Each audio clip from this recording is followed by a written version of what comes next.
Um, well, first of all, I'm not on the right slide. Well, those are our wonderful presenters. Hold on just a minute. I just wanted to start with a little housekeeping. We want to make sure that if you're not a panelist, that you have your microphone and cameras off during the presentation. And that I wanted to let you know that the question and answer period is going to be happening at the end of the panel. You are welcome to enter your questions onto the chat. What we'll be starting with are some questions that we received from people who had registered prior to this event taking place. So we're going to start with those. And I'd like to thank all of our partners. And David, I am having a problem with we could have guessed, with the slides, but I wanted to make sure that we acknowledged all of the amazing people who've been a part of making this happen today. This has been the result of many conversations over many months, and it was brought to being by a team of really amazing artists and also people from cultural organizations, including Nicholas Cohen, the executive director of the Maryland Citizens for the Arts, Carla Dupre, the executive director of City Lit Project, Alix Finhagen, the manager of the Baker Artist Portfolios at Greater Baltimore Cultural Alliance, Denise Gant, the director of education at Lyric Baltimore, Aya Jackson, community liaison at Maryland Volunteer Lawyers for the Arts, Marianne Mears, sculptor and advocate, and Unique Robinson, who will be serving as our moderator today. So why are we here? We're here to contribute new perspectives, information, and inspiration to add to the dialogue about the Baltimore City Arts Council and the future of that Arts Council. I wanted to just say a few words about the Greater Baltimore Cultural Alliance first before we start. GBCA was founded more than 20 years ago, which is kind of amazing to me now.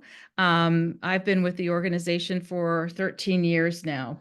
The reason that it was founded, it was following a 2001 convening of the cultural artists and also cultural organizations in Baltimore and the region, who were really looking for a way, an umbrella to unite around. We were modeled on the Philadelphia Cultural Alliance at the time, but to really give an opportunity for the artist community to be able to be unified and to speak with a unified voice.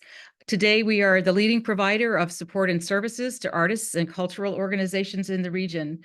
And we believe that whether or not they're emerging or established, mainstream or underground, grassroots or institutional, all artists and cultural work needs to be unified and strengthened. The way that we do this work is through marketing, education, financial support, and incubating innovative programs that increase equity in the cultural community. The Greater Baltimore Cultural Alliance is committed to fairness and embraces the contributions of individuals from all backgrounds. For us, cultural equity embodies the values, policies, and practices that ensure that all people, including but not limited to those who have been historically underrepresented based on race, ethnicity, age, disability, sexual orientation, gender identity, socioeconomic status, geography, citizenship status, or religion, are represented in the development of arts and culture, the support of artists, the nurturing of accessible, thriving venues for expression, and for the fair distribution of programmatic, financial, and informational resources. As I said, we're gathered here to contribute ideas and vision that we hope will help inform the future of the Baltimore City Arts Council, which is currently based at the Baltimore Office of Promotion in the Arts. As many of you know, the city managed the sorry, I'm losing myself here. Baltimore Office of Promotion in the Arts managed a wide array of events, commissions, and other activities associated with the arts, as well as managing the Arts Council. And in October, the City of Baltimore terminated its contract with BOPA for those services. But the Arts Council is separate from those services, and as we'll hear later on today, goes through a different process for being designated. And we'll be learning about that from Stephen Scarrett. who will really be talking about what's happening in Maryland. But what we're really excited about is that the transfer of any responsibility, should that happen in the future, has been delayed, and that Baltimore Office of Promotion of the Arts will be managing the Arts Council through 2026. So we think that's a really very strong response from the city to be able to ensure that there's some stability and time for this kind of community engagement and representation to be able to inform what happens in the future. Wanted to say that this week, happily, Lou Joseph was named the new director of the Arts Council. He's been with BOPA for many years. So just wanted to recognize Lou, who's here with us today, to also listen and learn. We look forward to working in partnership with him and with BOPA as things evolve over the next couple of years. So enough from me. Let's get started with Unique. Unique Robinson, who is serving as our moderator today, is a poet, and she's an MC and a professor, community educator, host, public speaker, and a proud Baltimore native. She received her MFA in English Creative Writing from Mills College and a BA in Creative Writing, Black Studies from Hampshire College. Creatively, her work engages the power of language to transmute systemic harm. Professionally, Unique has a background in community organizing and national reproductive justice work, and is a lifelong activist with 20 plus years of performance experience throughout the United States and Havana, Cuba. Locally, Unique has worked as a poetry teaching artist and administrative roles for various organizations, including Do More Baltimore, LTYC Afro Charities, and the Lyric Baltimore. And Unique has received the Emerging Teaching Artist Award from Arts Every Day in 2017, the Grit Fund in 2019, and an Artist Recovery Program from BOPA in 2022. She was the cover feature for Baltimore Magazine's Game Changers in 2022.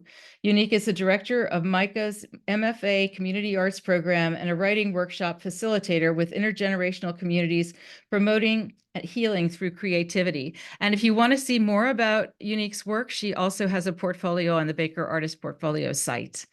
Unique, I'm going to toss it over to you. Thank you so much for taking care of us today.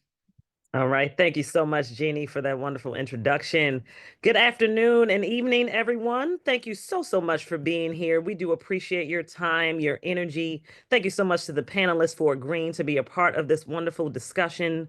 As stated, my name is Unique Robinson. I will be your moderator for today. So how we'll start this off is we'll just hear from the panelists. I would love to, for you all to give a 90-second overview of each of your organizations, and then we'll get into the nitty-gritty. We'll hear from Stephen Scarrett Davis, the Executive Director of Maryland State Arts Council, who will give an overview. We'll then have a round robin of regional panelists.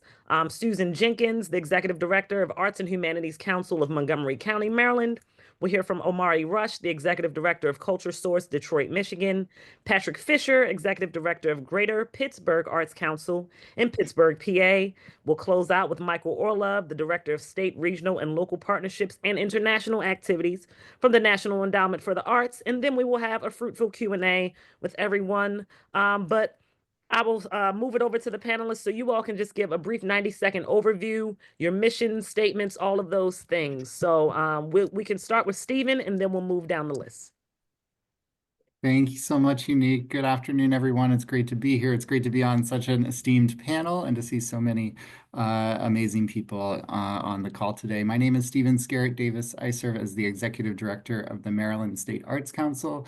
If you don't know about us, we are an agency within the state government, within the state of Maryland. We're actually housed in the Department of Commerce. And we have our vision that every person in Maryland has access to the transformative power of the arts. Our mission is to provide leadership that champions creative expression, diverse programming, equitable access, lifelong learning, and the arts as a celebrated contributor to the quality of life for all the people of Maryland. And when we get into my portion of today's presentation, I'll talk a little bit more about how that relates to county arts councils or to local arts councils and how we enact some of that. But I think that's it for this overview. Thanks, Unique. Thank you, Stephen. All right, now we'll hear from Susan Jenkins, who, my apologies, is the CEO of Arts and Humanities Council of Montgomery County, Maryland. Susan. Hi, Unique, and thank you so much for having me today. As Unique said, I am the CEO of the Arts and Humanities Council of Montgomery County. We are the designated local arts agency. We're a 501c3 organization. We are not a presenter. However, we provide grants to artists, scholars, arts and humanities organizations in a county that's the size of the state of Rhode Island. We have 1.2 million residents, and we are often noted as one of the most diverse, multicultural, multilingual, multi-generational areas in the entire nation. So I've been here 16 years, and I look forward to our conversation today. Wonderful. Thank you, Susan. Now could we hear from Omari Rush in Culture Source? Hi, yes, Unique. Thanks for welcoming to this room. Everyone, my name is Omari Rush. I am the executive, well, one, I'm happy to be with you all today. I am the executive director of Culture Source. Culture Source is a coalition of cultural organizations and creative people based in Detroit and serving the 7-county region of Southeast Michigan. Often we find ourselves working with our members. Our members are arts and culture leaders, arts philanthropists, artists, and the organizations that they work with, arts nonprofits, arts businesses, foundations, and sometimes people's own businesses. We often find ourselves also in supporting those groups, bringing people together for shared learning and networking. We often act as an intermediary, getting resources to those folks to help them both survive and thrive. We really are interested in getting great data to folks so they can make data-driven decisions and think about what they might do in the future and today. And then finally, we understand that the world is very complex and shifting. And so we spend a lot of our time helping people build their adaptive muscles to navigate all of the uncertainty that's in our environment, internally and externally. I'm very happy to be with you all. Thank you so much, Omari. I appreciate that. We'll also now hear from Patrick Fisher from Greater Pittsburgh Arts Council. Thank you, Unique. It's good to join you all virtually from Pittsburgh, Pennsylvania. As mentioned, my name is Patrick Fisher. I am the CEO of the Greater Pittsburgh Arts Council. This is the third Arts Council that I've worked for, the second that I've led. The Greater Pittsburgh Arts Council serves a unique position within Pittsburgh's arts ecosystem. We are the organization with the 10,000-foot view and 360-degree scope of our ecosystem. We work to build a more resourced, connected, and informed arts sector to empower artists and arts organizations throughout the southwestern Pennsylvania region. What that means in action is that we share resources, we foster significant relationships, we lead advocacy initiatives, and then we increase public awareness of the arts. And just as a heads up, I do have to exit early today because as part of that fostering significant relationships, we have one of our monthly networking events that starts at 5 p.m. this afternoon. But happy to join you all. That is understood, Patrick. Thank you so much for your time today. And lastly, we'll hear from Michael Orlov from the National Endowment for the Arts. Thank you, Unique, and good to be among so many friends. Michael Orlov with the National Endowment for the Arts. I run the state, regional, and local partnerships, also international activities. I could say ditto to everything that my colleagues just said. We operate very similarly, but on a national level. Our mission is really to ensure that the arts are accessible to all across the entire country. We're the largest public funder of the arts in the country, proudly supporting and investing in all 435 unique counties across the country. And we do it with pride. We're very happy and proud to be public servants in the arts, and also getting a chance to work with folks like Stephen, Omari, Patrick, and Susan, and of course, Jeannie. And I'm sure I'll get into more of what I do later. I also have an event different from Patrick's, but I will have to leave at around 5:40. So I apologize to have to leave early, but I really appreciate being invited to the conversation. Thank you so much, Michael. I appreciate your time as well. All right, and so now we would like to open up the floor. We're going to first start with Stephen, who will give a sort of overview of what's happening at Maryland State Arts Council. Then we'll get into a round robin of more of the regional panelists discussion. And then we'll close out with Michael also giving an overview, about 10 to 15 minutes of what's happening in the national level. But first, we'll hear from Stephen. Please share. All of our panelists have been briefed on a number of different questions, but specifically, Stephen, you'll share for about 10 to 15 minutes related to Maryland State Arts Council and its work in addressing equity, the process for Arts Council designation, and of course, elements of a successful Arts Council. Stephen, the floor is yours. Thanks again, Unique. Again, happy to be here and happy to share a little bit more about the Maryland State Arts Council. If you don't know us, don't know about us, like Michael and the NEA is the largest funder of the arts in the country. We are the largest funder of the arts in the state. We have about a $35 million budget. Primarily that is state funding, so state appropriated funding. With about $1 million from the National Endowment for the Arts, who we consider very close partners. We are primarily a grant-making agency. We have about 16 grant programs that we run. They range from general operating support for organizations of all sizes, from the smallest to the largest, as well as project support on through various threads, and we have a few award programs.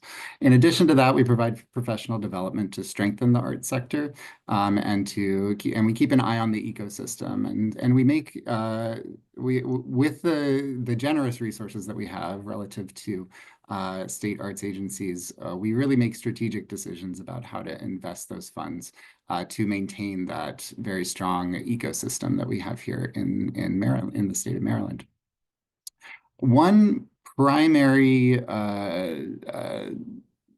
place that we look, and what has for a long time been part of our overall strategy to maintain that strong ecosystem, is partnership with our county arts agencies, what we call our county arts agencies. That includes organizations, what we call agencies within every jurisdiction in the state. So that's the 23 counties and Baltimore City. We look to these organizations, as I said, as partners locally to provide arts funding and to strengthen the local arts ecosystem. So we primarily do this through our County Arts Development Grant Program. That provides funding to these 24 organizations to the tune of about $5 million this year. That is distributed partially through block grants with a little variation for population. With those funds, the county arts agencies then invest in local programming and local arts initiatives, and that has to be through grants. So each of the organizations has to have a grant-making function. But dependent on the needs of the local arts community and the local arts ecosystem and infrastructure, those county arts agencies are able to do different things in different areas of the state. So Susan will talk a little bit later about the work in Montgomery County. That work is strong and well supported by the county government. In other parts of the state, the county government is not so involved in funding the arts, but we still have strong organizations that provide programming and grants on a different scale to those communities. To be eligible for the County Arts Agency designation, or the County Arts Development funding through our grant program, organization has to be designated by the local government, the jurisdictional government, as the official county arts agency for that county or jurisdiction. That happens in a variety of ways. Usually there's, and it's dependent on local law. In a lot of places, a resolution by a county council or a sort of designation by the county executive is the route for County Arts Council designation. In Baltimore City, I'll just mention that there is a resolution that designates the Baltimore Office of Promotion and the Arts as the official county arts agency for the purposes of receiving state funds. That is a city council resolution that we look to as to check off that box of eligibility. The organizations can be they can be nonprofits, as Susan mentioned her organization is. They could also be units of government. In Harford County and in Baltimore County, we support agencies within state government or within county government to fulfill the role of an arts council. The application process is meant to be supportive and is actually modeled fairly closely on the State Arts Council partnership with the National Endowment for the Arts. In the vein of wanting to be in partnership and collaboration and coordination with these local arts agencies, we ask them to provide us with community-informed 3-year plans. Essentially, we're asking for a strategic plan from each of these organizations that includes a component of community input. So basically, we ask the organization to engage with their community, understand the needs, articulate those needs to us, and then develop a plan to address those needs and offer us that plan, how they plan to do that over a 3-year period. That plan is reviewed by a panel that we assemble. There's a call for panelists that we put out. We're actually about to put out a call for panelists for the County Arts Development Program. So please look out for that if you would be interested in reviewing these plans and providing feedback. Panelists provide feedback to us. They make the recommendation for funding or not funding, and also recommendations to the county arts agencies on the efficacy of their plans and recommendations for improvement or service or engagement. So I mentioned a 3-year plan. That is because we are on roughly a multi-year funding process. The county arts agencies do need to submit an application to us every year, but what we call an on-year application is that heavier lift, that 3-year plan that the county arts agencies provide us, and then we provide feedback on. In the off years, so the 2 subsequent years, we receive reports back about how that plan is going and any changes to the organization. I mentioned that the county arts agencies can be nonprofits, they can be units of government. And I'll just note that, like I said, like I made the distinction between Susan and a more rural county like Caroline County in what they do. Our program is designed to be supportive of county arts agencies and whatever configuration makes sense for the context that they're working in. We try to be very broad and accommodating in the program, and then supportive to allow that organization to serve their community as they know best. So the programming could look very different. In Susan's County, there's a lot of grant-making activity. There's also looking at the broader context and creating a cultural plan, which I hope she'll talk about. In a place like Garrett County in Western Maryland, the County Arts Agency manages the 2 arts and entertainment districts, as well as a facility and makerspace, and provides programming to the local community and support for artists and independent artists. So the activities of a county arts council can vary broadly, and we are supportive of those however they best serve their communities. And just I was asked to talk a little bit about how county arts councils are funded. As the activities can vary very widely, so can the funding sources. Some county arts agencies have earned income. Some are have a membership component to them, and so have membership income coming in. Some receive a lot of support from their county government. Some receive little support or no support from their county government, even though we try to push that as much as we can. So the funding sources are varied and the budgets are varied. Obviously, we want to see these organizations funded as well as possible, and we are happy to work in partnership with them, as well as the organization, the service organization that they have self-created, the County Arts Agencies of Maryland Group, which includes the executive directors or CEOs from all of the county arts agencies in Maryland. So I think I'm going to leave it there. I'll note that I do need to move to a phone. I will be here the entire length of the conversation, but I will be in transit for the latter portion of our time together today. And with that, I'll hand it back to Unique for the next speaker. Thank you so much, Stephen, for giving that amazing overview of what the Maryland State Arts Council has been up to these days and just the process. I think that's just really helpful for everyone, for the audience members to just understand a little bit more behind the window, so to speak, around what's happening. And, you know, we're all artists, so we're all curious. So thank you.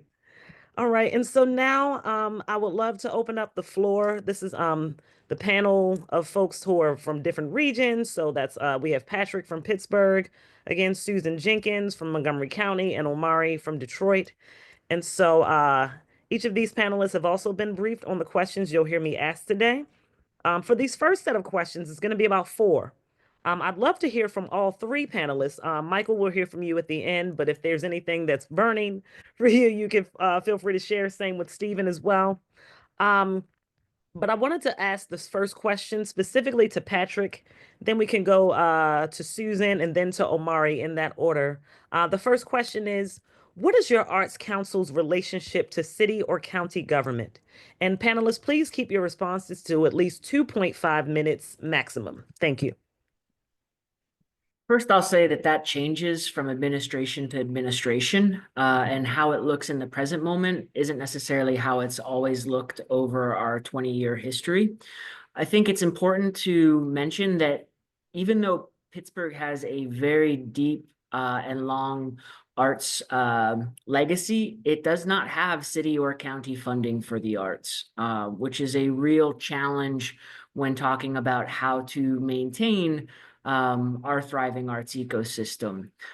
Because it doesn't have a formal funding mechanism at the municipal level in the city or county, we do not have formalized relationships where we are providing, contracted services on behalf of the county. What I will say is that we position ourselves as a thought leader and a collaborator with the city and county whenever possible. That manifested itself very heavily when the city of Pittsburgh received dollars through the American Rescue Plan and dedicated some of those, about $2 million, for the art sector. First, we had to play the role of advocate to protect those funds because they almost found themselves moving into the general coffer. And once we did save those funds, we worked with the city to think about equitable distribution that would actually lead to meaningful impact. With the county, the ways we're collaborating right now is that the county is about to enter into the comprehensive planning process, and we are working with them about how culture should manifest itself in the planning process and what it would mean to also have a independent cultural plan that the municipality could be responsible for, but that the arts community could help build together. Awesome. Thank you, Patrick. All right, Susan. Hi, thanks, Unique. So since 1976, Montgomery County has had a designated local arts agency, which was the Arts Council of Montgomery County. And then in 2002, the Arts Council merged with the Humanities Council. And at that time, it was a small 501c3 budget of a couple $100,000. And after the merger with the Humanities Council, the decision was made through a series of meetings and strategic alliances that the Arts and Humanities Council would become one, and then become that in that designation, all of the funding for the arts and humanities would then come through the council. So I don't know if I could share my screen for a moment, but I wanted to show a small graphic that basically gives a sense. I have been here. I was hired then in 2008 to put together and implement the new strategic plan that was in place that would have all of the funding for arts and humanities to go through Arts and Humanities Council.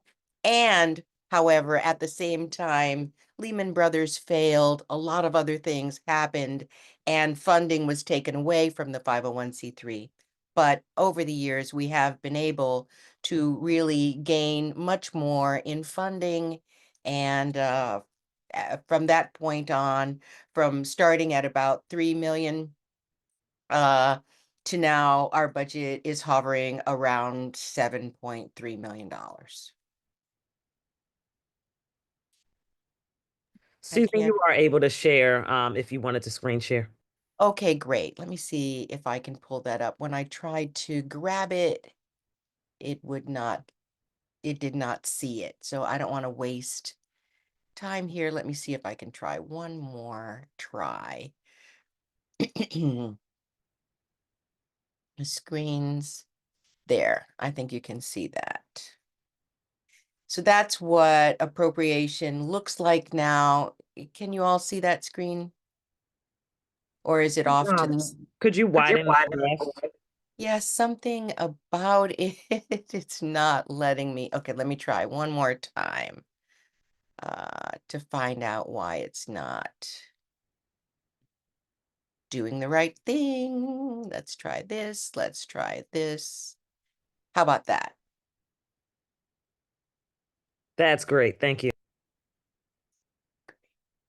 So this is the economic downturn and still a lot of grief as a result of what happened when the banks failed, and then this rebuilding over time, worrying and being very careful about limiting earmarks. Our agency does not support earmarks, and pushing all of the funding for our organization up over the years. And at its height, we were able to bring in almost $9.5 million during the pandemic with the great assistance of Maryland State Arts Council. Wonderful. Thank you, Susan, for sharing this information. All right. So we will move on to Omari, and then we'll move on to the next question. Yes, regarding city and county support, the situation in Detroit is very similar to what Patrick shared, actually. We do not have a relationship with the city government or the county government. And in general, I would say there is not really a culture of municipal support of the arts in Detroit and in the broader Southeast Michigan region, unfortunately. Nor is there any kind of public funding or public fund for the arts. Some places have public funding that's based on a sales tax or a ticket tax. We don't have those kinds of things in our region. Some individual organizations do. Those organizations tend to be the largest budget-wise and most longest established, like our zoo or encyclopedic museum. But it's not very common generally as accessible funds for arts groups. I will say that back in the early 2000s, the cultural sector did try to get themselves organized to to create more access to public funding. But the voters rejected it. They rejected it twice, and they rejected it because the cultural sector wasn't seen to be unified enough. People had a sense that the plans for how money was going to be distributed, how money was going to be allocated was inequitable. The plans were about funding only going to the largest very swiftly and easily, and then all of the other funding having to be fought over by all of the other organizations. And voters saw right through that and declined the opportunity to support the sector. That actually is the thing that instigated the creation of Culture Source, because our sector realized that, we can't really depend on municipal support right now in order to advance arts and culture and creativity in our region. So why don't we depend on ourselves? Also, if we were to ever get and make a case for public funding, the cultural sector would need to show up first as unified. And so the community of arts folk formed Culture Source as an alliance for arts and culture in the region, hoping that we can learn together and also, again, get more unified for the future. We do enjoy a great partnership with our State Arts Council. The State Arts Council has a program of regional partners throughout the state. Often those groups are the local art agencies for their city that end up serving a multi-county area. Awesome. Thank you, Omari. And thank you to everyone for sharing just the sort of varied relationships that you may or may not have with your city or county government. Okay, so the next question, I will pitch this again, firstly to Patrick, just in the interest of knowing that he has to leave us soon. What is the relationship between your arts council and the public school system? And a follow-up, if it applies, please answer this. If it doesn't, we can move on and just note that main question. But is there potentiality or resources for those interested in developing youth arts councils? The main question, of course, is what is the relationship between your arts council and the public school system? I feel like all my answers are going to be so uninspiring because the answer to this one as well is that we don't have a relationship. In Pittsburgh, not only do we have an abundant ecosystem of presenters, but we also have a pretty rich tapestry of art service organizations and multiple organizations that are intentionally solely focused on arts education. We have the Arts Education Collaborative here, as well as a few other groups, and they're the ones that are primarily working with the school district around arts education. That being said, we do like to position ourselves as a resource to arts educators and teaching artists, and we often do have direct relationships with teaching artists and arts educators, but not necessarily with the district itself. Awesome. Thank you, Patrick. Susan. We have a loose relationship with Montgomery County Public Schools in that we fund an artist's residency program. So we have a group of artists that we fund pretty regularly to do in-school programming. We also fund after-school programming that Montgomery County Public Schools takes note of and directs parents to. And because we have this quasi-government relationship, we are a 501c3, but we are a contractor doing this work as the designated local. We have an opportunity to put information in backpacks. So we have a great, and not every nonprofit in Montgomery has that opportunity.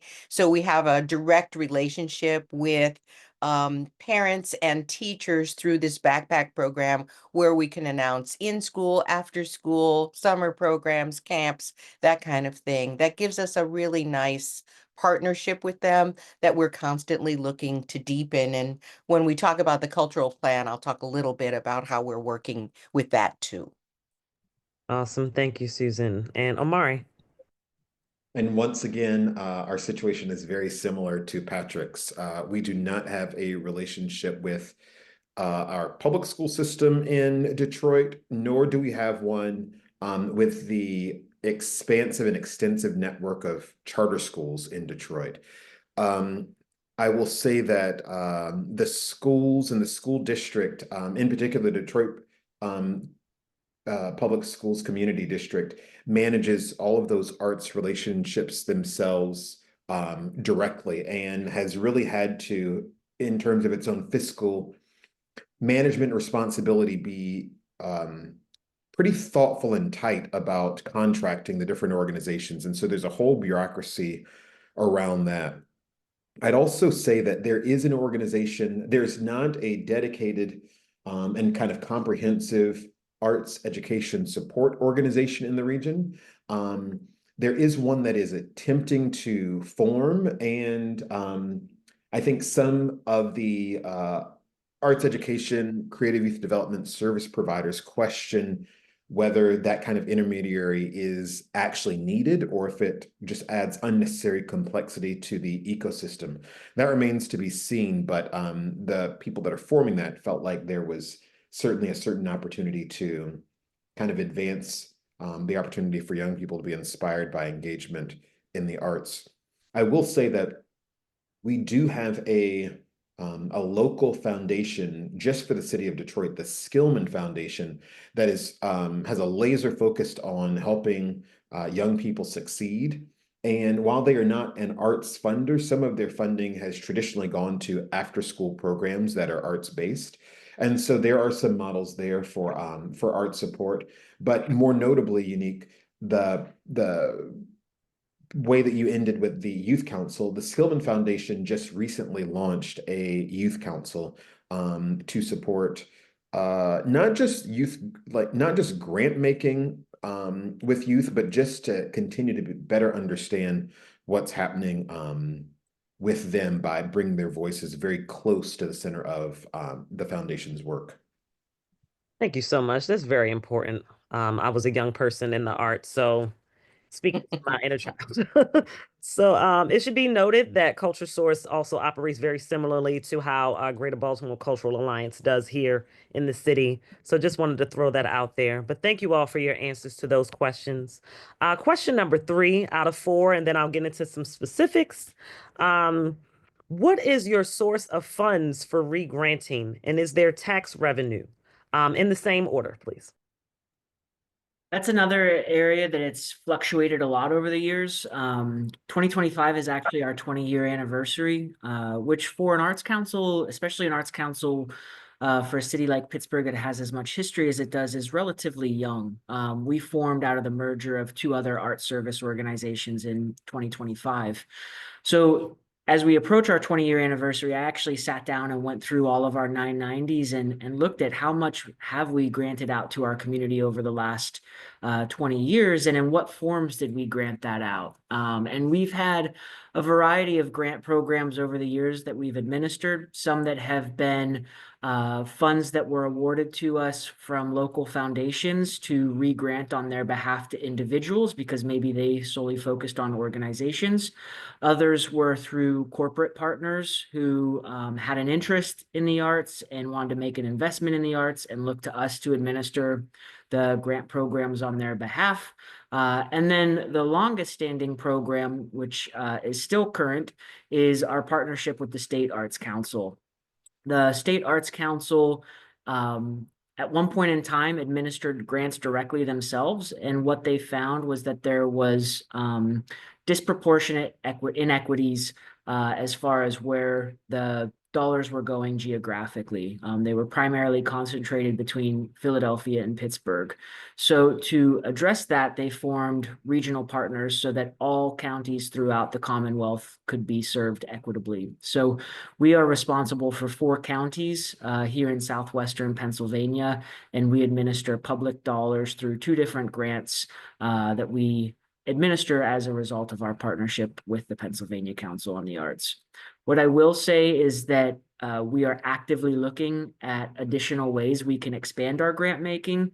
The contract that we receive from the state is about $60,000, but for us to run the program, it actually cost us probably closer to $80,000 or $90,000 between staff, marketing, financial management, the grant making system that we have to use.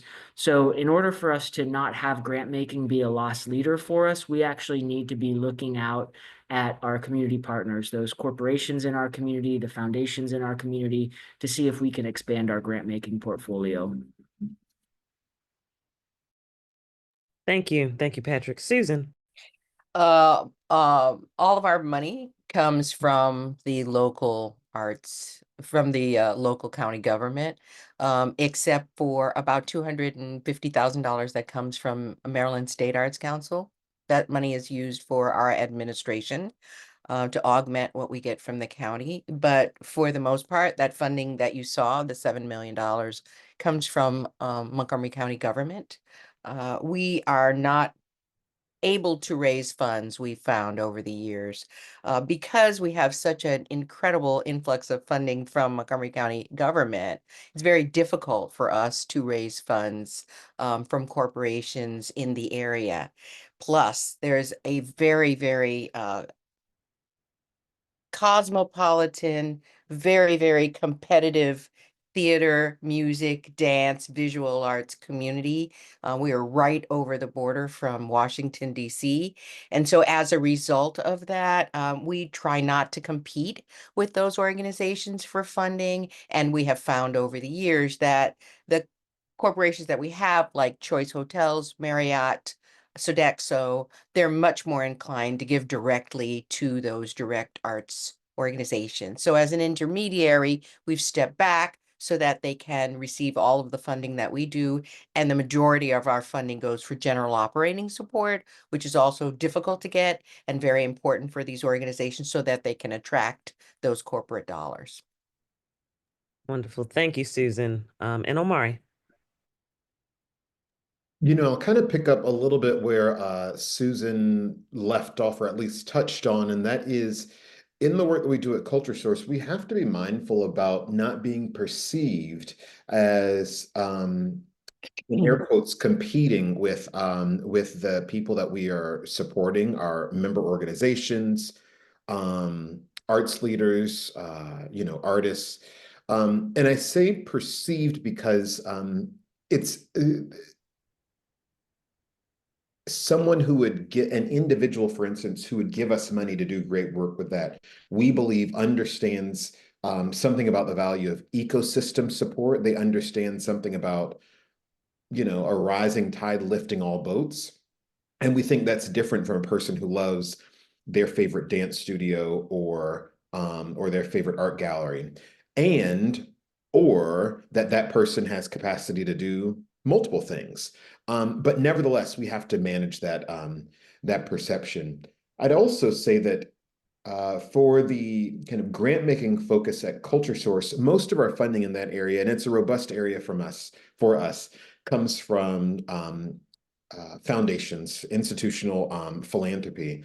We have really great relationships with a variety of those kinds of organizations in the region. Our region is pretty rich with those kinds of groups, from community foundations to family foundations, corporate foundations, kind of professionalized foundations. All of them end up looking to us, Culture Source, to be a partner to them in their grant making. Sometimes we're simply advising them on their grant making strategy. Sometimes they have asked us to do the regranting for them, where we have much more flexibility or ease in process. And then sometimes we have an idea about a need or an opportunity, and we do our own fundraising with them to put together a collaborative fund to do a specific thing, to kind of meet a specific need. So that's how we do. That's where we get our funding for those kinds of programs at Culture Source. And again, it's a big part of what we do. I can say more later, but I'll stop there. Thank you so much, Omari. So this next question is kind of a juicy one, I feel, for the people on the call. What is the funding process for organizations and artists? So we've had concerns here in Baltimore around equity and funding to artists and organizations, ensuring we're not just funding those who are the largest organizations or the favorite artists, if you will, organizations with the biggest budgets, or just so-called hot button issues. Could you speak to how this is prioritized in your cities, specifically around the funding process for organizations and artists? And we'll keep the same order, please. Grant making is such a small portion of what we do. It's interesting because I think folks actually perceive us as a larger grant maker than what we are, but we only have 2 grant programs that are very prescriptive because it's passed down to us from the state. Both are prioritizing those that otherwise might not qualify for grants, specifically individual artists and then art groups with budgets under $200,000. So by the nature of our grant programs as a whole, there is some equity baked in as far as prioritizing those groups with budgets under 200,000. Additionally, there is state prescribed equity thresholds. At least 51% of our funding has to be equitable by the definition of the state, which is either going to individuals that represent the global majority or going to rural communities. That is great to know. Thank you, Patrick. Susan. We have a very robust grant making program. At the top, we grant organizations up to about 600,000. And at the bottom, we grant individual artists and scholars about $10,000 each. And again, as I said, we've leaned much more heavily into general operating support over the last couple of years. We have a very, very robust evaluative criteria for artists and organizations with very varied questions on equity, inclusion, diversity, access. Our board has adopted 3 race equity principles, and all of our work is done through the lens of these 3 principles. We're committed to brave conversations about race and equity. We're committed to power sharing, and we recognize that nothing about us without us can be for us. We're also reviewed as a contractor by the county government, and they have their own DEIA lens that they look at contractors. And so we're often looked at through that lens and have been cited very positively over the years as a result of that. Our board and staff are also 50% BIPOC, and so we talk about that as we talk about the work in the evaluative criteria, asking questions such as, what does the community say the impact of your work is? Let us understand better who those persons are. What kind of first-person narrative do you have about it? What kind of work are you doing towards inclusion and access? What more than just a railway or a railing or a ramp do you have in terms of accessibility? How does that meet the NEA's accessibility guidelines? So we asked very, very, very tough questions about equity, inclusion, access, diversity. We also have very strong evaluative criteria that help our organizations understand our intention. And we have a public review panel so that every application is reviewed in the public, so that panelists are also guided to understand the board's race equity principles, our guidelines, and our evaluative criteria. And applications are vetted in the sunlight with that in mind. Wonderful. I appreciate your process and commitment to that process. Omari. Thank you. One of the overarching and influential characteristics of our grant making at Culture Source is that because we don't have a lot of public funding that we work with, we're not beholden to certain kinds of government regulations or expectations around process. And so in that, we're able to make decisions that really center the applicant and the applicant's experience. And so there are a number of things at every moment in the process of designing a funding program, we're asking questions and challenging assumptions about the way that something is structured. I'll say that we often will start in thinking about certain funding opportunities with discovery sessions where we are having conversations with individuals in our region who we have a hunch might benefit from the funding, and just getting insights from them about what could be useful, what their perspectives are, who they're seeing do great work. And then we usually have a follow-up session with another set of folks to help us make sense about those, the kind of collection of insights from those folks that we talk to in the discovery sessions, just to make sure that we're really calibrated. When we think about putting together specific funds and funding programs, we are always mindful of the time that it takes to to do something like submitting an application. And so we actually end up putting limits on a lot of the content, actually as a support for people not writing too much. And we only ask for the amount of information that we think we actually need to make whatever assessment we do. Similarly, we only ask questions that we absolutely need to ask. So we don't spend a lot of time collecting lots of extra information or asking people to describe things just to kind of build out more description of their work. But we really kind of think about what specifically we need to know in order to make a decision, and we only ask those things. And the way that we think about getting out funding, we try not to have these opportunities feel like lotteries because people don't have time to invest in playing the lottery. And so we either make very clear on the front end who is eligible up front so that people can look at an opportunity and decide immediately whether they invest time. And then often on the back end, we will end up dividing pots among all people who are eligible as opposed to anything that reflects best or worst or highest scoring, that kind of thing. In designing these programs, we also try to be thoughtful about the being able to answer the what's next question for anybody that receives funding. It gets to be tricky when people have access to a one-time funding source. They end up building their practice or their organization around that opportunity and around the cash they get from it. And then when that cash runs out, the question is, it's like, now what am I supposed to do?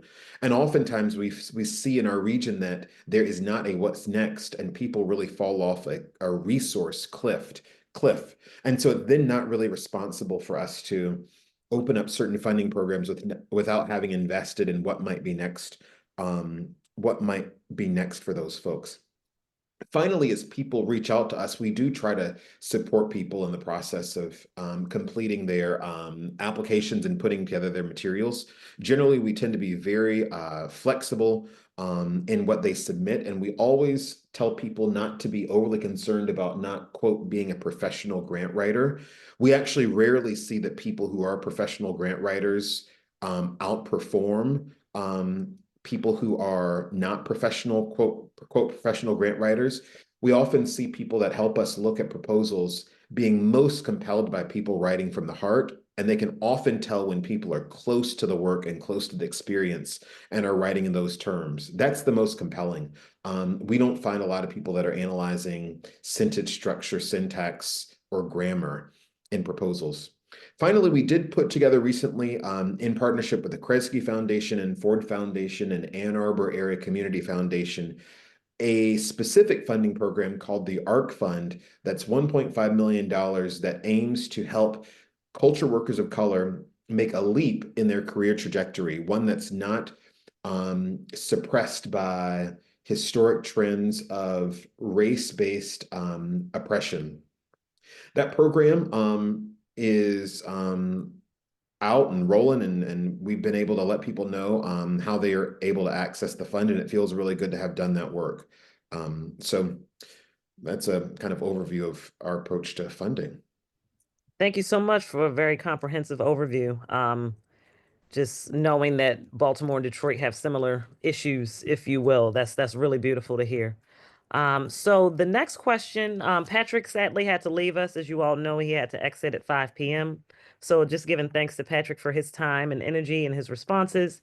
He did leave some information in the chat for anyone who's interested in hearing more about what Greater Pittsburgh is up to. So this next question, these next two questions are just specifically for Susan, this first one, and the next one is for Omari. So Susan, what is the cultural plan of your Arts and Humanities Council?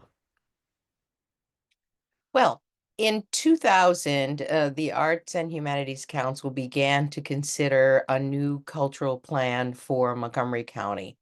At the time, there was a county executive that was interested in building facilities for the growing arts and humanities organizations in the county, and made plans to build as the county was expanding. But that was over 20 years ago, and the county has changed 100% since that time. In fact, in 2010 was the first time that it was federally designated a majority minority community, a phrase that I'm not crazy about, but it is federally used. And so understanding that the global majority was now the majority in Montgomery County, and understanding that it's been over 20 years since a cultural plan was developed, and our strategic plan was sunsetting, and Montgomery County was building a new general plan, we decided that it would be time for us to establish, to create, to investigate a new cultural plan, and that cultural plan then would become a sister document to the master plan. So first off, as we began to think about this, a study was done on one of the largest arts organizations to determine whether or not they would again receive a contract to operate the largest performing arts venue in Montgomery County. And at that time, the legislative analyst noted that it was very difficult to understand what resources were being poured into the arts and humanities. Specifically, I can tell you what our agency had poured into the arts and humanities sector. However, there were a lot of political decisions that had organizations having their rent paid, or putting a new roof on, or having utilities paid. And that was an unequal distribution throughout the county. The squeakiest wheels were getting the most appropriation, and frankly, organizations of color were receiving little to none because they didn't know that they could simply ask. They did not have the political will as others did. And so the report noted that not all investments were known to the county. Not all investments were transparent. And as the county considered its growth, the question was, how would those determinations be made? That happened, and so we had that one report that called for the Arts and Humanities Council to create a new cultural plan. Right, then we were contacted about the master plan, and we were asked to opine on a section for the design arts and culture, and I was given about 30 days or so to offer that opinion. We weren't able to offer that opinion in 30 days. And so I asked that that section be renamed, and that in that section it would be written that the Arts and Humanities Council would develop a new cultural plan that would then sit inside of that document. I'm very excited that we were able to do that because the county council then ratified that general plan. And in that general plan, it says that the Arts and Humanities Council will develop a new cultural plan. So what is that? It's an understanding basically of the entire environment. What is arts and culture? What does art mean? We've spent a lot of time, 3 summers, in fact, doing a lot of on-the-ground research, asking communities, what is arts and culture to you?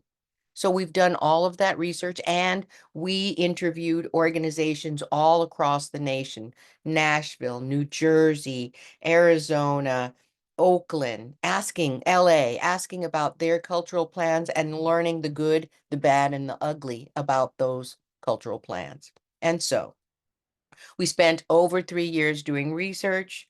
We then began to vet organizations by doing a request for proposals and a request for qualifications to help us better understand who had the chops to do a plan like this. Now we've engaged a company by the name of Metris Arts Consulting, and Godwa Nicodemus, who is their chief muckety muck, as she calls herself, was one of the co-authors of the document Creative Placemaking, which is the document that the National Endowment for the Arts has used to help organizations and communities better understand creative placemaking. And our plan then is to put together a cultural plan that addresses resource deployment, resource allocation all across the county, deals with how different communities view arts and culture and what it means to them. And then that information will be rolled into a plan that will signal resource deployment and policy development for the county overall that will work hand in hand as the inside the document for the master plan for the next until 2050. And so our plan is that once the cultural plan is developed and there is a real understanding that policy around how resources are deployed for whether it's transportation, health and human services, whatever the case, once that document is formed, then we will then put together a new strategic plan that also will mesh well with that cultural plan. And right now, as a placeholder, we have a strategic bridge that talks about different experiments that we are doing throughout the county to find out more about what our residents need and want that address their cultural needs and their cultural life. That will be a lot deeper and I think more well considered than just a strategic plan or just a cultural plan. It is this meshing of what we're doing as far as resources from the planning division and marrying that from what we need as far as resources for cultural life. That is so wonderful to hear. Thank you so much, Susan, for giving that overview to us. All right, thank you. And I have a question specifically for Omari. What is your revenue generation? Is it through partnerships, tax? Could you speak more to this? And I do want to say we have about 7 or so minutes before we need to get into Michael from NEA, and we have 2 more questions after this. So please let's keep our questions or responses brief, please. Great. Yes, this is actually a pretty quick question. Most of our revenue comes from those foundations that I mentioned who are our partners and who see value in us existing in the ecosystem and also us supporting them with specific services. That actually ends up making us fairly vulnerable to changes at single foundations. We can see significant parts of our funding go away. 90% of our funds come from those foundations. And so we've had to really be thoughtful about diversifying our funding sources in order to be there for our region's arts and culture sector as they need us. And so more and more, we've been looking at different earned revenue opportunities related to consulting services as a way to, again, be able to ensure our sustainability as an organization. Beautiful. Thank you. Appreciate that. And so this next question, I would love to invite Stephen back into the fray for this one. What are some hard-fought achievements and challenges of your Arts Council? And how do you measure your successes as an Arts Council? So thinking about all of that collectively, would love to hear from Susan, Omari, or Stephen, whoever wants to take a stab at that first. I'll be happy to jump in to say that, what I think is some of our hard fought achievements is getting rid of earmarks, and speaking out about them loudly. Just talking about how inequitable they are and how only those with great access have that opportunity and helping the county, really holding a mirror to the county and saying, oh, you have a equity race equity statement resolution. How is this jibing with that? And just really holding people's feet to the fire. I think capping some of the grants for the largest of the large organizations and saying, and when they complain, being able to really point out, oh, okay, well, if I hadn't capped a $600,000 award, you would have gotten 616. So tell me how a $15 million organization is hurt by not getting $15,000. Help me understand better how that really does affect you. And let me help you understand how $15,000 could help 3 organizations that are much smaller than you are. And aren't we going to grow those? So really being and having the race equity principles, like in my wings, then I can constantly ask people to look at that and ask them how they are jibing with that. And I'd say that frankly, I have been a CEO for quite a long time. And in my career, I never knew I would be able to say that.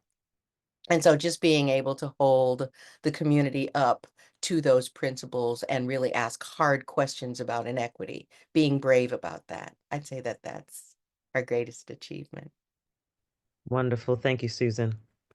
All right, Omari, Stephen. Yes, I would say that the hardest fought achievement for me and our team at Culture Source has actually been holding together our network of members, and beyond just holding it together, growing it. And I say that because the work that we offer, we think is very valuable beyond the funding resources. We think is very valuable, but arts organizations, arts leaders are so strapped every day. There's so much to do in terms of meeting day-to-day needs, putting out fires, that investing in participating in a network like ours is not always at the top of their priority list. Certainly paying dues isn't at the top of their priority of kind of resource or expense lists. And then in our sector, we can get caught up in the uniqueness of each one of our enterprises and art forms and think that what we do is the most special, and that certain kinds of collaboration actually threaten the specialness of what we do, which means that collaboration beyond just renting a venue or sharing a space gets to be tricky. And then certainly collaborating in a network like ours gets to be not always an obvious, worthwhile investment of time. But we've been able to make the case that we're better together. We've been able to make the case that there's lots of great learning to be done shoulder to shoulder with people who do similar work to you or who do dissimilar work to you. And we've been able to make the case that our staff team and board team are really poised, oriented to being there for the cultural sector in the region. And as we've been able to do those things, we've again have seen our membership grow. We've seen the vibrancy and vitality of the arts in our region at least not precipitously decline. And I feel really proud of that. I was especially proud during our COVID relief, where the way that we had mobilized kept our network mobilized during the quote good times meant that when it was time to support people during COVID, we had all of the relationships we needed, we had all of the connections we needed, and people were listening and tapped into us, allowing us to really help people in a really dark time. I think that's the power of networks, is for them to just exist and to be activated as people need them. And so that takes a lot of hard work. And we've, if I might say so, have done a really great job of that. Thank you so much, Omari. And so You, actually, yeah, Stephen, go ahead. Unique, I'll just offer a couple things really quickly. At the State Arts Council, we're very proud of the work that we've done with our Grants for Organizations program, not only overhauling the entire process and making it less burdensome, more streamlined process with less barriers to participation, but also implementing an equitable funding formula.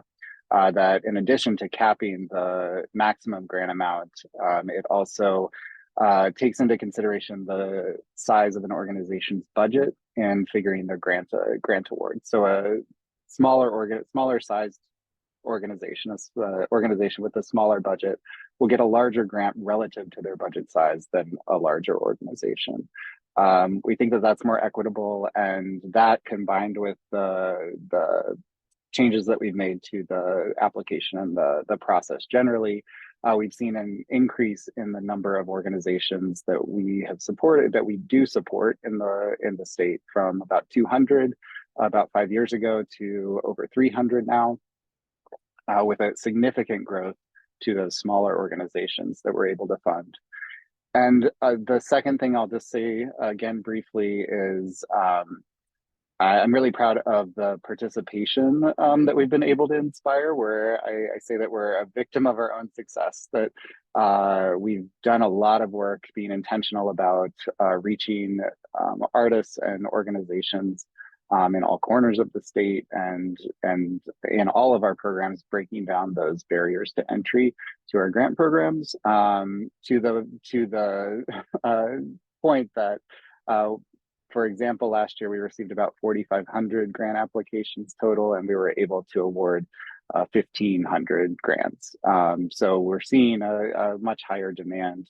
Incredible projects, incredible ideas that even with the resources that we have in a state that funds the arts so robustly, we're not able to meet the demand. So that opens up the opportunity for us to think about what is our other value added, how can we strengthen the arts sector beyond grant making, which is work that we're doing in addition to continuing to question our grant programs, break down those barriers, and inspire participation and welcome folks into our programs. That is wonderful to hear. Thank you so much, Stephen. All right. So Unique. yes. I was just wondering if I could just say one little thing about what Stephen said, because the work that Maryland State Arts Council is doing for the field overall has been so dynamic that it has changed the way that our grantees, because I grant a lot to his grantees also, to what the state is granting. And so having these principles in place and having this vision come from the state has been so helpful to us as we are implementing equity principles, access principles, inclusion principles. This has been really, really dynamic. And I think our success has a lot to do with Stephen's vision and the work that's been done at the state, not only from the Maryland State Arts Council, but I have to say, from the Maryland Citizens for the Arts perspective also. Absolutely. It is a very powerful ripple effect. And thank you for sharing that in real time. So I do want to move along to hear from Michael Orlov from National Endowment for the Arts.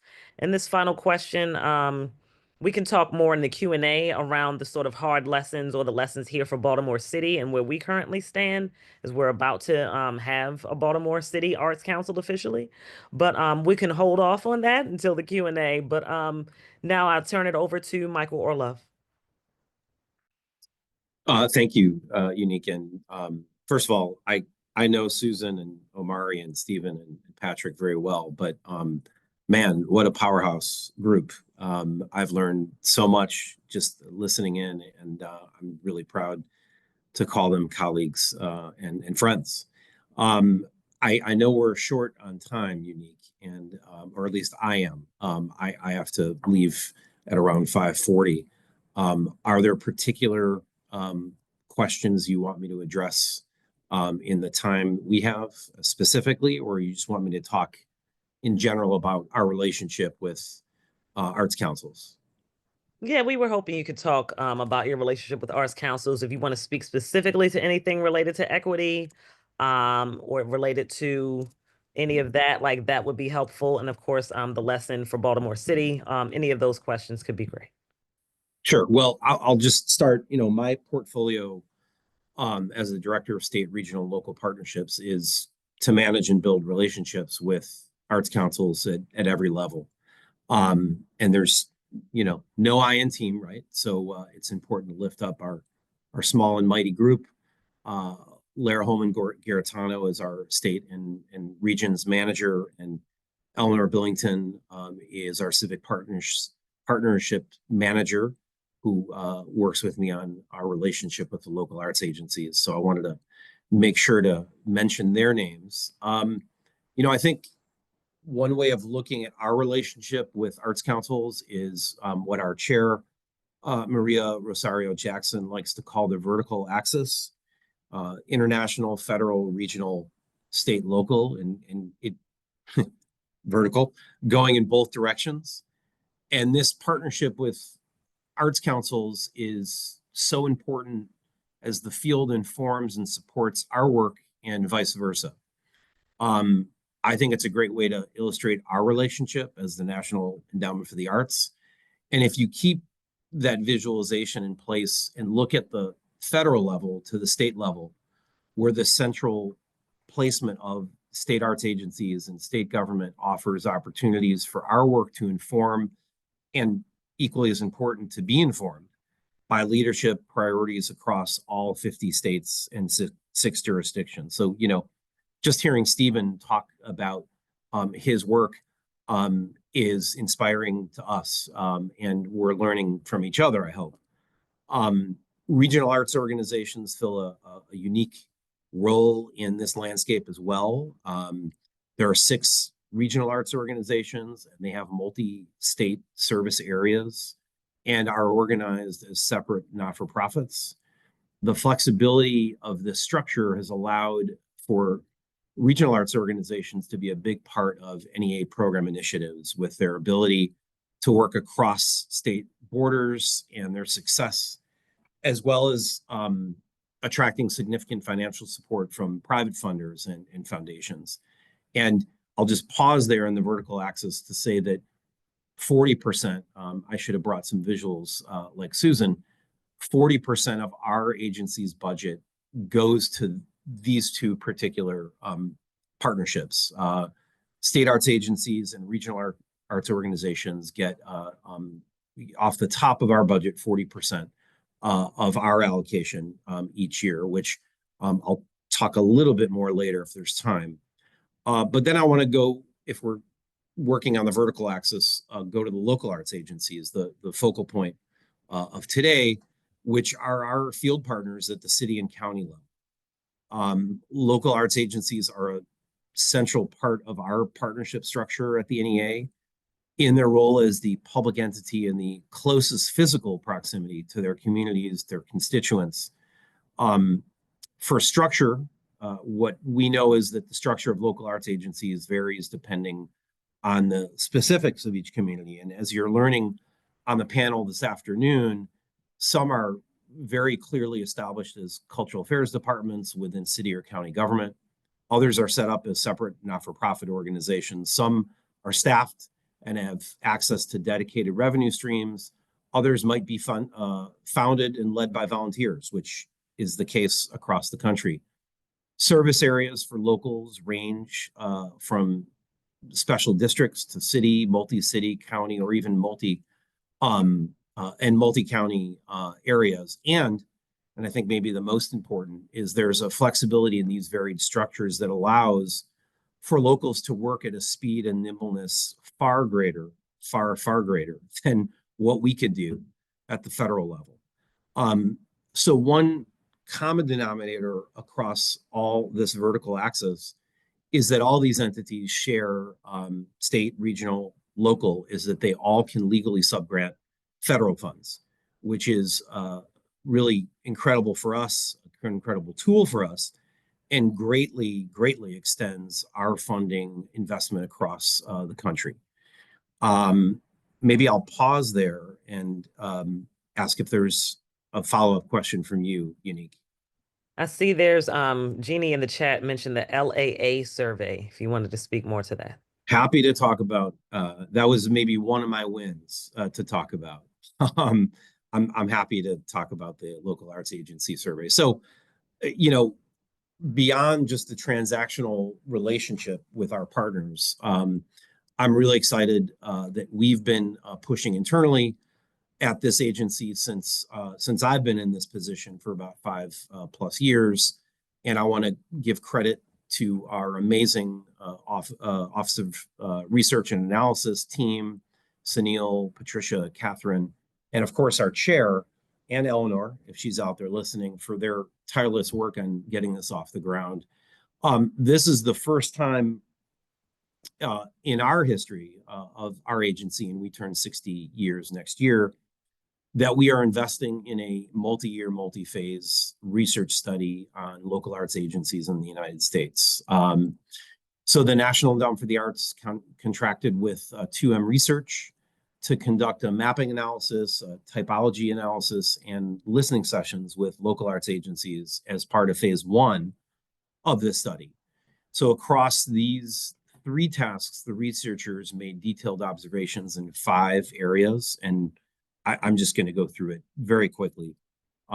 Defining local arts agencies, the geographic disparities, resource differences, equity practices, and data gaps.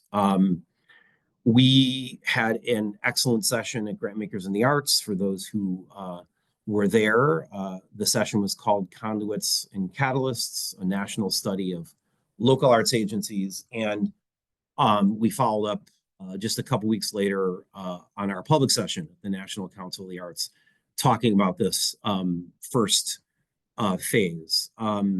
We will be going into a second phase for over the course of the next year, and that will allow us to develop research questions and actually do a nationwide survey with local arts agencies and start to develop and tease out a lot of this information. So it may not seem like a big win for others, but for us, it's a big win to finally really understand who our colleagues are. I mean, you're hearing amazing information from Susan, from Omari, from Patrick, and Stephen, not a local arts agency, but these are just three very unique local arts agencies that exist across probably 2,000 or more local arts agencies around the country.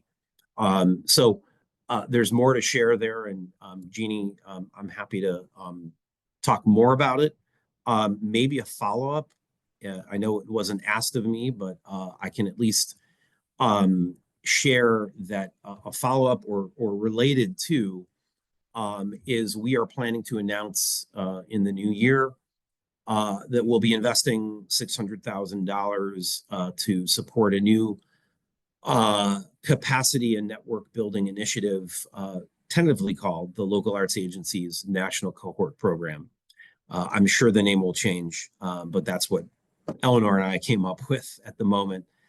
The cooperator will be publicly named sometime in January. We're still working on finalizing the paperwork, but we're excited to work collaboratively on developing a national network of local arts agencies, complete with cohort building, technical assistance, webinars, workshop trainings, and a series of in-person convenings.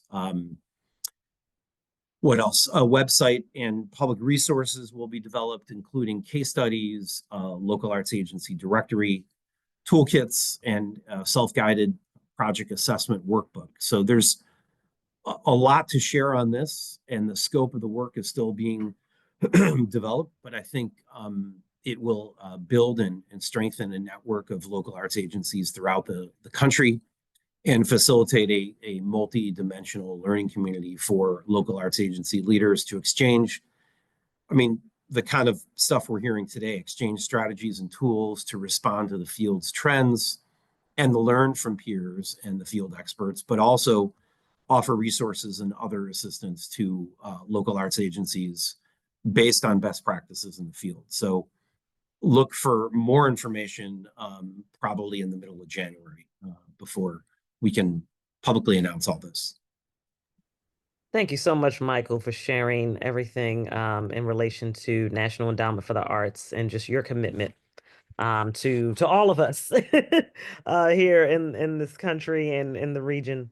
And so I just wanted to just give another moment of gratitude for all of our panelists. This officially brings us to the end of the official panel questions and such. And now we want to open it up. If anyone has any questions, please type them in the chat. You are also free to raise your hand. But I did want to kick off with a couple of prepared questions from folks who were in the room. And one of them I just wanted to highlight was, how have you seen successful arts councils turn your mission statements into action plans? What's the process around that? So is there anyone who would like to respond to that question? Maybe I'd like to just respond from the national perspective, and it's pulling off. Omari stole my greatest achievement, so I can tie the two together. I was absolutely amazed at watching all of our partners at the regional, state, and local level, but really the local arts agencies in their response during COVID. The way the nimbleness that I talked about, and the way local arts agencies responded day one of the pandemic and were supporting their communities. To your question, Unique, about rising or meeting the mission, there was no better demonstration and illustration of how committed they are to their constituents than, during COVID. And I'll say, just because it happened today, we were really lucky. Eleanor and I, along with other colleagues, hosted our state and local arts agencies from North Carolina. Arts Asheville was in our office. We put together a meeting with about 15 federal agencies to just make those connections, because Asheville's got Western North Carolina has a long, long, long way to go in recovery. Seeing Katie, our local arts agency partner in Asheville, and what she has done with a staff of 2, and build just a monumental response to losing so much, and having just in a 6-week period, having built both a short and long-term strategy for how they're going to recover. I'm so humbled by at least those 2 examples of how local arts agencies are meeting their mission and serving their constituents. Awesome. Thank you, Michael. Susan, Amari, or Stephen want to tackle this question? Can you just restate the question for me, please? Yes, ma'am. It was, how have you seen successful arts councils turn your mission statements into action plans? Hearing directly from the people and doing what they want. Sharing power, right? Believing them, going to communities and asking what it is that they need, what it is that they want, and trying to figure out how to empower them. No more of this patriarchal mindset that I know better, that we know better.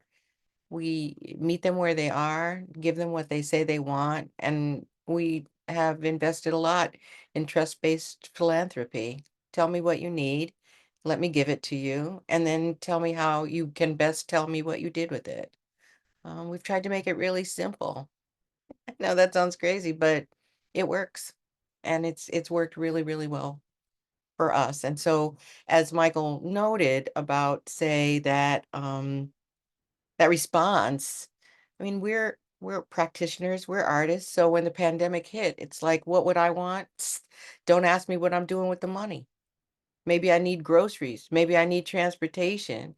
Maybe I can't finish the program. So we said, if you got a program in play and you know money's coming down the pike, take it. If you got a program in play and the money that you got that's in your bank account, you can't do with what you thought you were going to do, take it. If money is still coming and you were going to have to change what you thought you were going to do, take it. Take it and don't give it back. And we didn't ask if that was okay, because I told you it's all local money. I didn't ask. I told people, take the doggone money.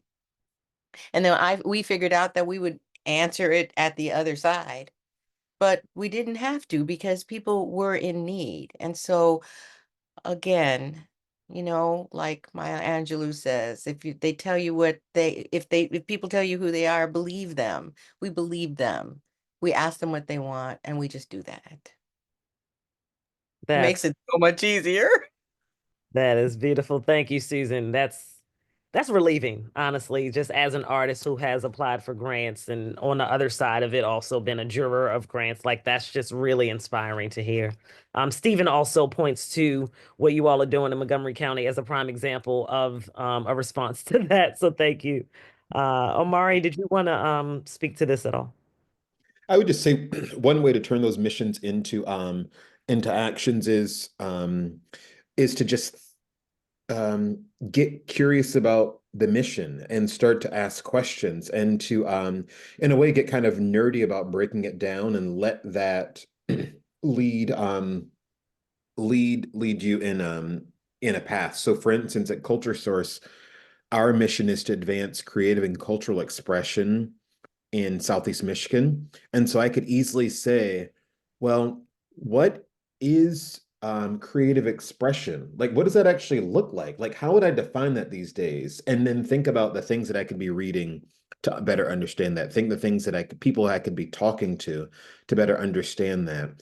Understand the way that it's changed or evolved. What is Southeast Michigan? How has that evolved? Like, geographically, specifically, what is that? Are there different ways that people define Southeast Michigan? And so I just think as you start to ask those questions, it takes you down certain paths of curiosity that start to, I think, give some energy and kind of point you in directions of where you might actually do work. But just like thinking about what's actually written is always a good start. Thank you, Omari. So there's a question from Jeannie on, can we hear about what you see changing in the new political environment? I hate that I have to ask this, but it's relevant. So anyone who would like to answer that question. Well, I don't know if that was directed towards me. Susan and Stephen and Omari can answer it more freely. But honestly, as a former music presenter, my previous life, I worked for the city of Chicago, a local arts agency, for 20 years. One of the greatest lessons I learned is when I was stressing about whether it was going to rain or sometimes snow, and my concert would be canceled. A stage manager said, "Hey, you can only sweat about things that you can control, and you have no control over the weather. I have no control over what is going to happen over the course of the next weeks, months." And we have to approach things with optimism and with the tenacity and grit that we have been in this job as public servants from the get-go. So I serve the people I don't want to sound like a politician, but being in public service, my commitment is to the people. And we're going to do our best to continue to serve folks across the country the way we have. I can't control what's going to happen throughout this transition. I will say, just as a point of optimism, we were in this situation of question when I'm remembering I'm forgetting dates now, 2016 to 2017. And when Trump came into office the first time around, and we were blessed with an incredible chair, Marianne Carter, who really loved our agency and got us incremental funding, increase in funding, and we did great work. So we'll see what happens. I'm sure others can respond, but I'm trying to be as optimistic as I can. I was curious to hear Michael's response, so thanks for going first, Michael. There must be something in the air. I was just we're in performance review season, and I'm talking with each staff member about how we can only control the things that we can control, and keeping that perspective. We're definitely thinking about it on the state level. We're thinking about what the incoming administration means for the National Endowment for the Arts, but also for the revenues for the state of Maryland that make up the budget, which our appropriation is tied to. So we're definitely thinking about it. We're having conversations with the Department of Budget and Management, as we do every year, in developing the governor's budget. And it's not a secret. You've heard it in the public discourse that the budget for Maryland this year is a tough one, and so we are just doing what we can to provide the information that shows that the investment in the arts is a good thing, and that we are good stewards of the state's money. And looking to our friends at the Maryland Citizens for the Arts to do the advocacy work that we as state employees are unable to do.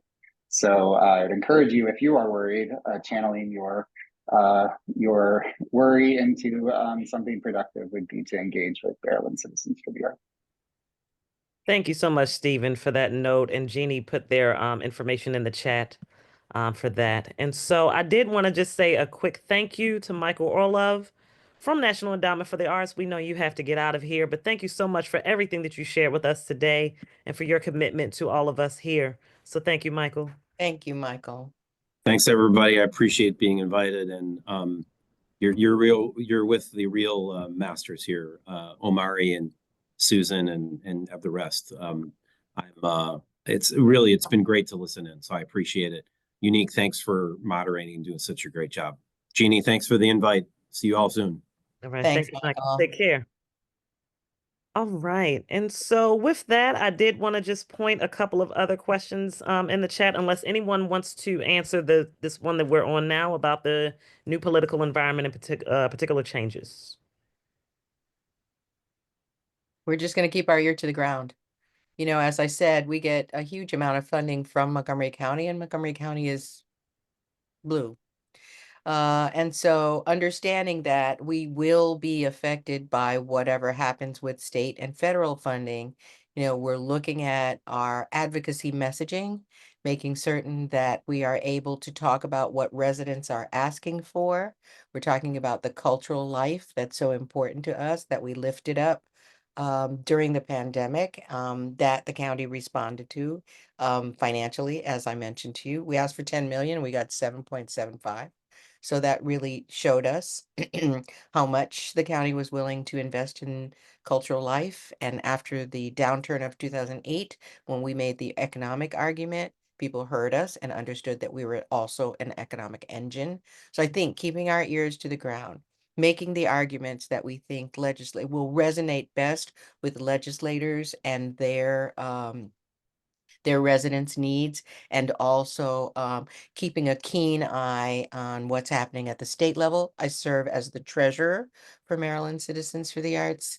And so understanding that at that level is going to be really important as I guide our Arts Council forward. Awesome. Thank you, Susan. Omari, did you want to share anything as well? No, I think the other folks nailed it in terms of how we might think of this moment. I tend to be fairly optimistic about what we can do together. Awesome. I understand that. All right. So there's a question from the Black Art Today Foundation, specifically for Stephen. What is the MSAC position? MSAC being, of course, Maryland State Arts Council position on local arts councils requiring arts organizations applying for grants to provide matching funds. It appears to be counter to accessibility. Yeah, thanks so much for the question. We are we don't dive into the specific policies of county arts agencies in terms of dictating what they do or what they don't do, but we advise on equitable practices and nudge them towards equity, accessibility, inclusion, and the rest. A remnant of an old policy of the Maryland State Arts Council's funding to county arts agencies was passing through a required match. So we required the county arts agencies to match our state funds, and they in turn made that match requirement of their grantees, and they would often require a higher amount than what was required by the state in order to make their match. It's a little complicated. I won't go into the details, but that's what we saw.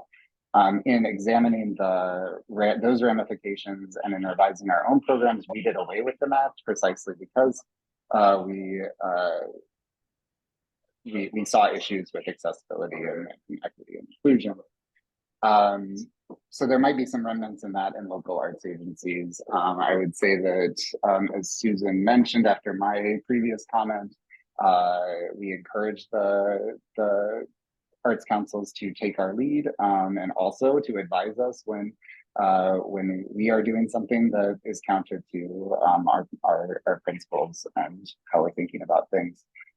So I hope I answered the question adequately enough. It's not that we take a position, but we're hoping that our efforts towards better grant making practice, more equitable practice will be adopted by our local arts agencies as well. Awesome. Thank you, Stephen. Hold tight because this next question is for you as well. There's a lot of MSAC specific questions. So this one is related to arts on prescription.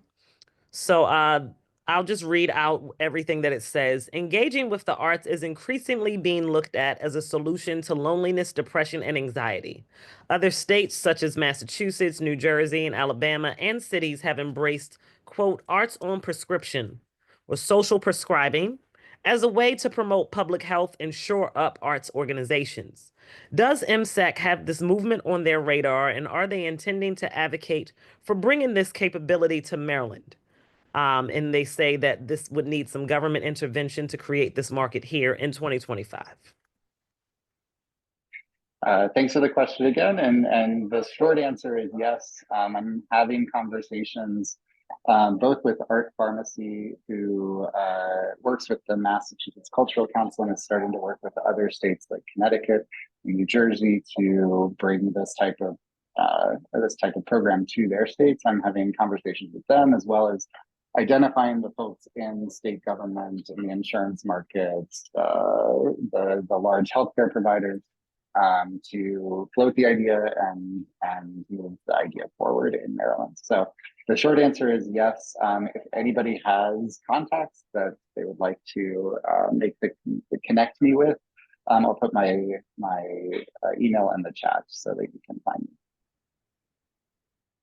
All right, wonderful. Thank you, Stephen. I'm glad to hear that that is underway. This next question is a bit more broad for everyone, so whoever would like to answer. Is there or could there be a way to ensure that organizations and projects that hire local artists primarily receive preferential treatment in the processes, since essentially this is a taxpayer money and local artists are taxpayers? Too often those revenues end up supporting artists and enterprises that are out of state rather than our own local arts economy. I'm going to put that in the chat in case folks need that read back. But if there's anyone that has an immediate answer to that, please do respond. Well, our guidelines say that you have to be a resident of Montgomery County. We have guidelines that also talk about the composition of one's board. We also are very direct about when there are opportunities that we've put out that we see we don't have a diverse respondents. We are very forthright about saying that Alana and BIPOC artists are strongly encouraged to apply. We're very direct about it. So this is Montgomery County taxpayer dollars. And so you should be either residing in or doing business in Montgomery County, and you need to demonstrate that. And then you also need to show us about your staff and board. Over half should be in Montgomery County, and we do that so that we can reinvest in the county. Great. Thank you, Susan. Yeah, and I would say that there are kind of two parts of this. One is just that I very much do believe in the kind of supporting of our neighbors in the work that we do, the people that we live next to, and when people, come out with all kinds of equity statements and are really thinking about inclusion, what we try to remember and think about on our staff team is that it's not just about the choices that we make in who to give a grant to, but it's the choices that we make in who to go to for catering, who to go to for any contractor for graphic design, for supplies, who do we have on our staff. It's in these day-to-day decisions that we have an ability to think about really lifting up the people who are around us, and not siloing those kinds of decisions in just these single programmatic efforts.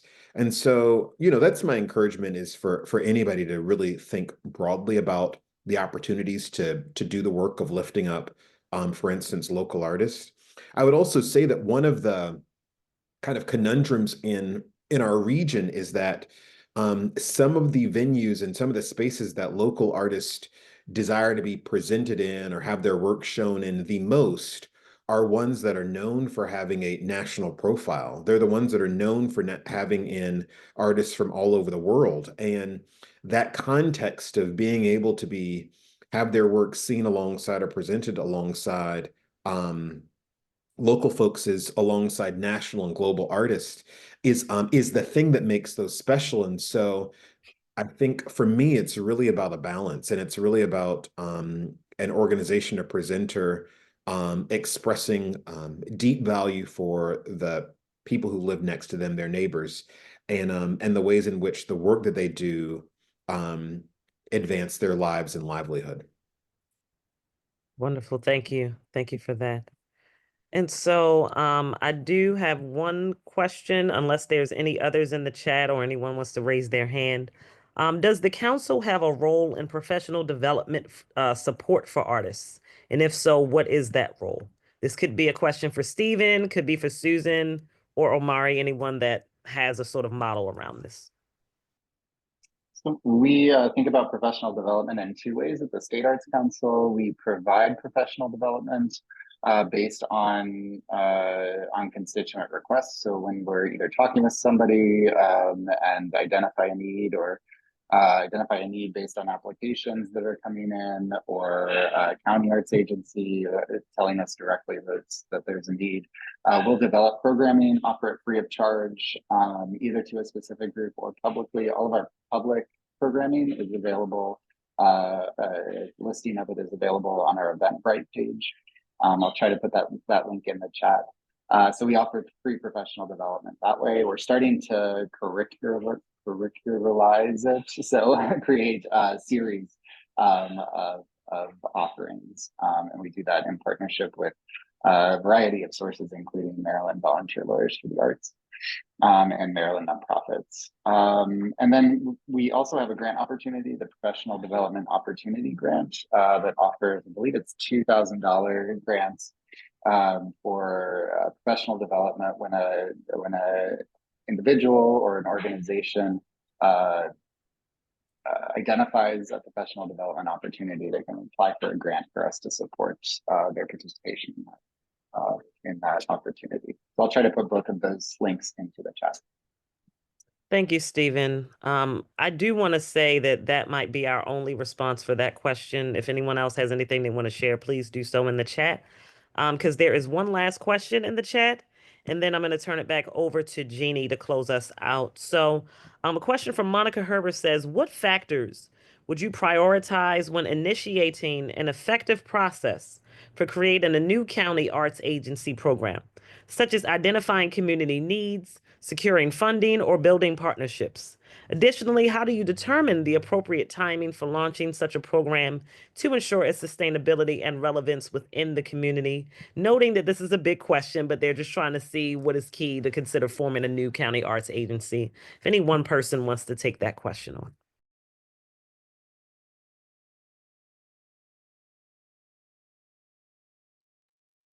I can, oh, go ahead, Omar. Oh, no, I think it's just as, I mean, these agencies exist to support people. And so I think an early step is about building a coalition of actual people. And in terms of, I'm not sure if the question is about within the context of a county government or just a county geography, but I certainly do think that there are certain lawmakers, county officials to talk to and start to understand what their interests are and where they have bandwidth.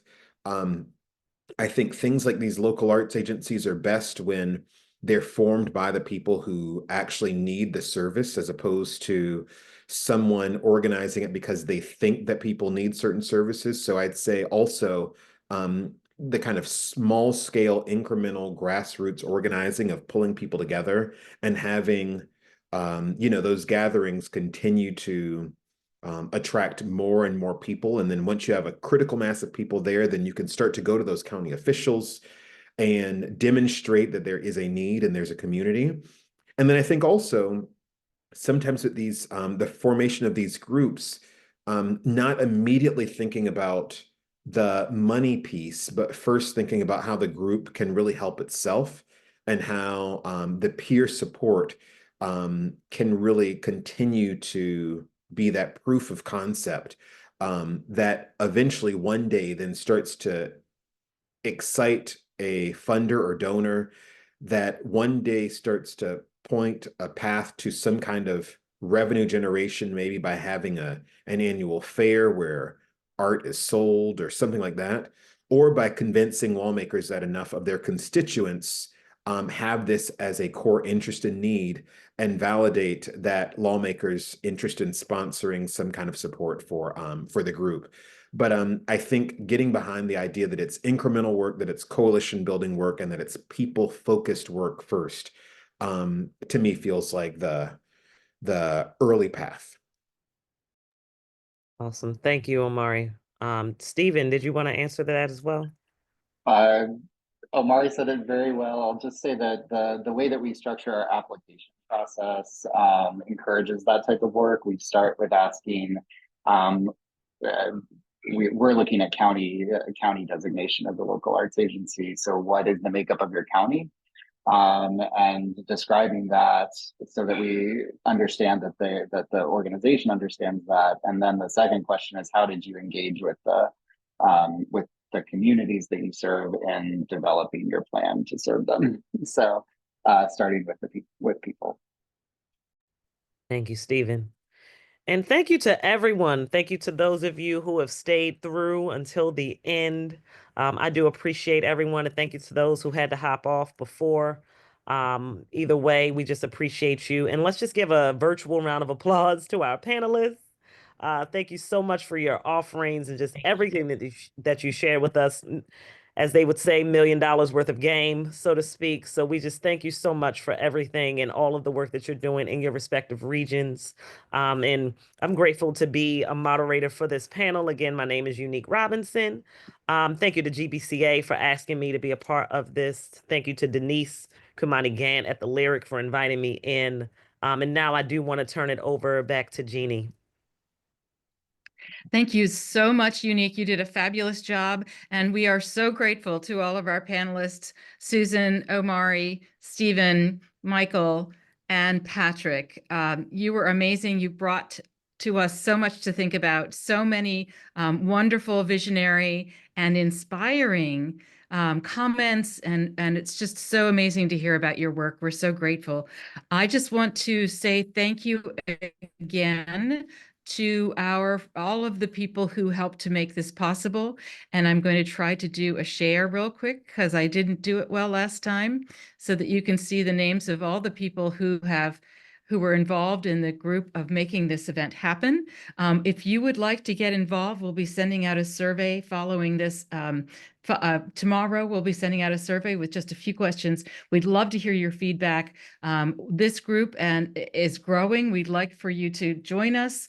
We are looking to do a charrette process for further community engagement and feedback. And we'd like to hear about what you'd like to see happen soon. We're looking forward to working with the mayor's office. I think Tanya Miller is with us. We're so grateful for her to be here today.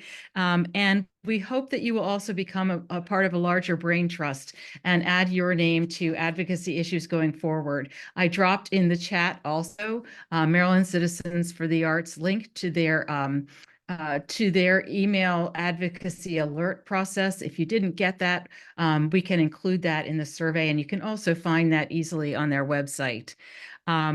We thank you again. We'll let you go on with your evenings. Just thank you, thank you, thank you. I just can't say it enough.